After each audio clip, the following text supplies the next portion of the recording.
Iteka n'umunezero ntangere vyo gusubira kubana namwe banywanyi mukurikira Hejuru TV aho muherereye hose, reka mbaramutse kandi mbakaze muri aya makuru agezweho.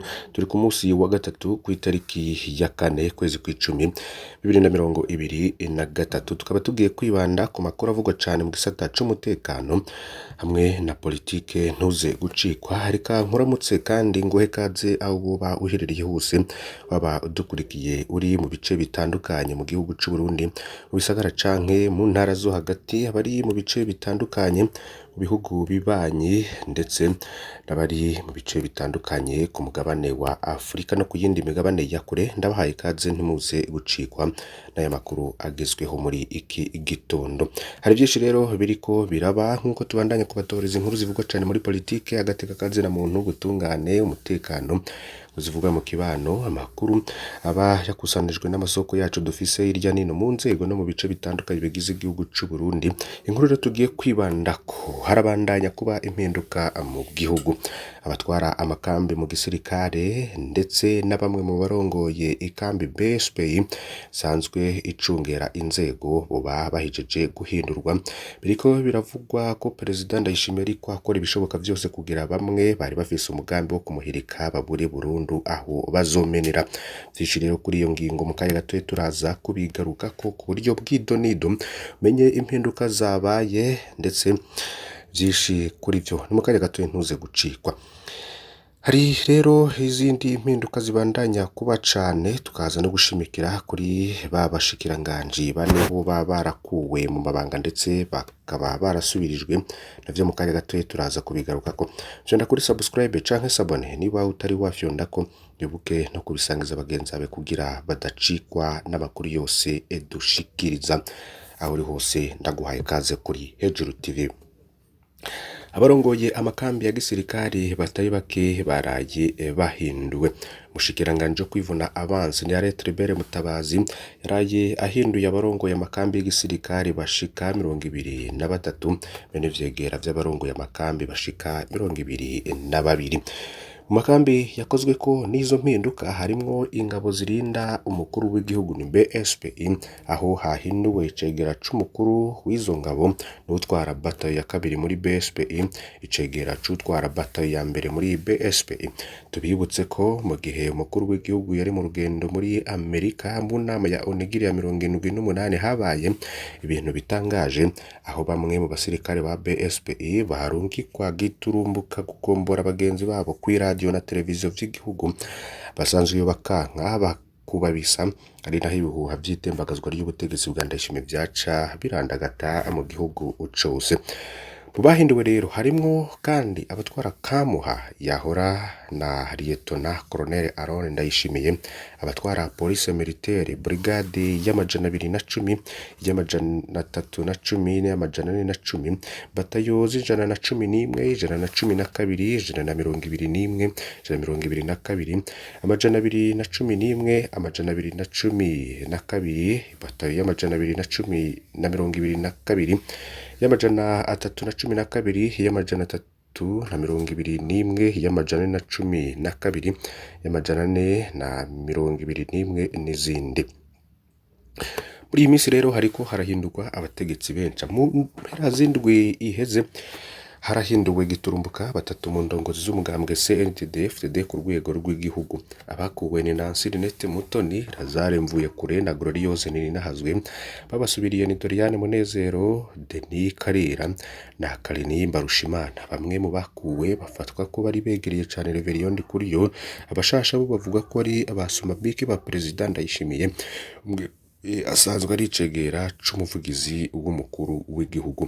Hirya y'ejo naho impinduka zabaye muri leta y'u Burundi mu biro vy'umukuru w'igihugu. Uyu munsi ni igisirikare kiramukiwe ku rwego rw'amakambi, ntawuzi ko izo mpinduka zigiye kubandanya. Reka rero tunagaruke kuri za nyandiko canke traque z'umugwi utazwi w'abasoda n'abapolisi CMPCB. Kw'Imana uheze ku mugoroba kw'itariki ya mbere kwezi kw'icumi ikinyamakuru ikiriho kizwi ko cegereye perezida Ndayishimiye caratangaje ko buca hakwiragizwa inyandiko canke tract zityoza ubutegetsi bwa Ndayishimiye bukeye nkuko yabaye ingoma. Izo nyandiko zaratowe mu mihingo myinshi y'igihugu. Izo nyandiko zatangaje ko havutse komite y'abasirikare n'abapolisi baranira impinduka mu Burundi CMPCB. Abo basirikare n'abapolisi biyamiriza ibikorwa vya bagenzi babo bamaze iminsi bategura itembagaza intwaro ya Ndayishimiye. Izo nyandiko rero zivuga ko mu makambi hamaze iminsi haboneka imyiteguro y'uwo mugambi. Aho izo nyandiko zitangarije nuko ziyamiriza abashaka gutembagaza perezida Ndayishimiye, ariko nazo nyene zikavuga ko abagize CMPCB bariko barategura impinduka y'ubutegetsi idaciye muri kudeta. Inyandiko zemeza ko abarundi barushe kubera intwaro ya Ndayishimiye. Akabazo gakomeye kuri izo nyandiko, muri kino gihe ninde ashoboye gukwiragiza inyandiko nk'izo mu gihugu cose ntafatwe? Byagenze gute ngo ikiriho gisanzwe gikorana n'iperereza kikaba cegereye perezida Ndayishimiye kiba arico gitangaza izo nyandiko imbere yuko zikwiragizwa? None ikinyamakuru ikiriho camenye inyandiko zitarakwiragizwa kimenya ibizirimwe ariko kiyoberwa abazanditse n'abazikwiragije. Byagenze gute ngo ntibafatwe batarazikwiragiza? Ibinyegezwa byo ni byinshi. Perezida Ndayishimiye aremeza ko hariho ibihuha vyo kumutembagaza, kandi mu baronse ayo makuru bakayizera harimwo abo bakorana ku kirimba. Perezida Ndayishimiye yivuze ko wenyene ari intare y'amenyo yakarishe n'inzara zikarishe mu gihe yariko agabisha abo bafise uwo mugambi. Aya makuru ayita abibihuha. Amajambo wenyene akoresha yerekana ko hari ikibazo gikomeye mu butegetsi bwiwe.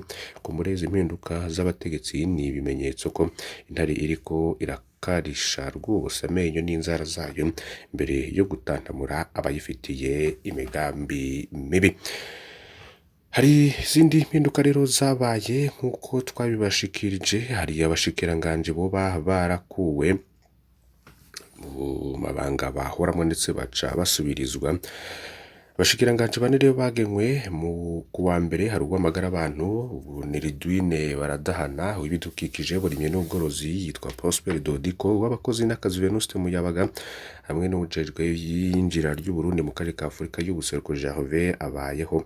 Muri bo rero harimo userukira ishiramwe rikorera mu Burundi ryegereye ubutegetsi. Basubiriye Sylvie Nzeyimana, Santos Niragira, Theo Rusengwamihigo na Ezekiel Nibigira. Muri abo harimo userukira ishiramwe rihanira agateka kazina muntu ryegereye ubutegetsi, uwo nawe ni Venuste Muyabaga arongoye bari ntahe n'ishiramwe ryerekanye ko rishigikiye ubutegetsi Burundi muri imyaka iheze kuva ku ruhagarara rwa politike rw'umwaka 2014 rwatangujwe n'ikirigo ciyamirijwe c'ubuhisi umukuru w'igihugu Pierre Nkurunziza uwo mwaka nyene. Muri menyereza mu nkino naho iwanyu kuraba ko muhindura abakinyi kugira ngo mukine neza.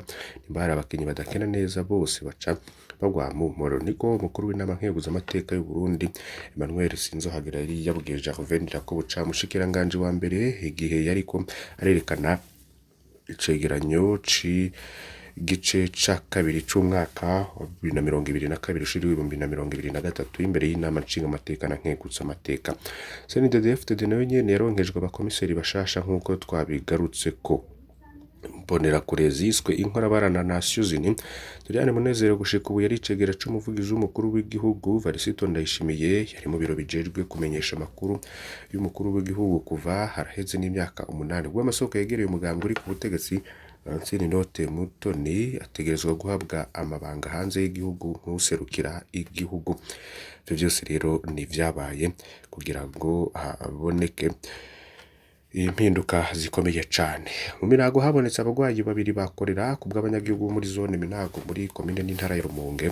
Ubwo no kushira uburengero abandi babiri bafashwe na korera barabonetse ku gacimbiri Ngonya muri zone Minago. Masoko mu vy'amagara y'abantu atomora ko abo bagwanyi bariko bavurirwa ku bitaro vy'intara. Abanyagihugu muri ako gace abantu bafise ikibazo co kuronka amazi meza haraheze n'amezi menshi. Bikora ku mazi y'ikiyaga Tanganyika basaba abajejwe intwaro gutorera umuti ico kibazo. Abajejwe intwaro muri komine bakavuga ko bafashe ingingo zo kubuza irandagata ry'ico kiza. Ingingo zafashwe mu itangazo ry'iyo musitanteri wa komine Mongene Augustin Minani ahagaritse urudandazwa rw'ibifungurwa bitetse kw'ibarabara ry'igihugu nomero 3 rifatanya Rumonge no mu kwa mukuru w'ubutunzi Bujumbura. Birabujijwe kandi kuvoma, konga no kumisurira mu kiyaga Tanganyika, ariko iryo tangazo ryongera ko afise ubunywero n'ubudandariza mu bibanza bitagira amazi meza bitanagira ubuzu bwa surwumwe basabwa guhagarika ibikorwa. Hari haheze rero amayinga abiri hibonekeje uwundi mugwayi bakorera muri quartier Nkayamba mu gisagara ca Rumonge. Abanyagihugu bo muri ico gisagara nabo nyene bafise ingorane z'ubukene bw'amazi meza, bikorwa rero isongera isibe ku mabarabara. Abanyagihugu bakora urudandazo rwo gutembereza ibintu, abakenyezi bagurisha ivyama, imboga hamwe n'indagara kw'ibarabara ry'igihugu nimero 3 kuva ku mugwa mukuru wa zone Gitaza muri komine Muhuta, Rutunga na Magara muri komine Bugarama na Rutumo, Minago na Kizuka muri komine Rumonge, co kimwe no ku mugwa mukuru w'intara. Abagabo nabo bagurisha inyama z'inka n'amafi vyokeje kubiyunguruza mu modokari yo kwiyunguruza. Ivyo bifungurwa rero bitegurirwa mu bibanza bitagira isuku n'amazi meza, abanyagihugu babifungura uko babisanze nabo nyene badakaravye. Ivyo rero ngo birafasha irandagata ry'ico kiza ca kolera kubw'ababikurikiranira hafi.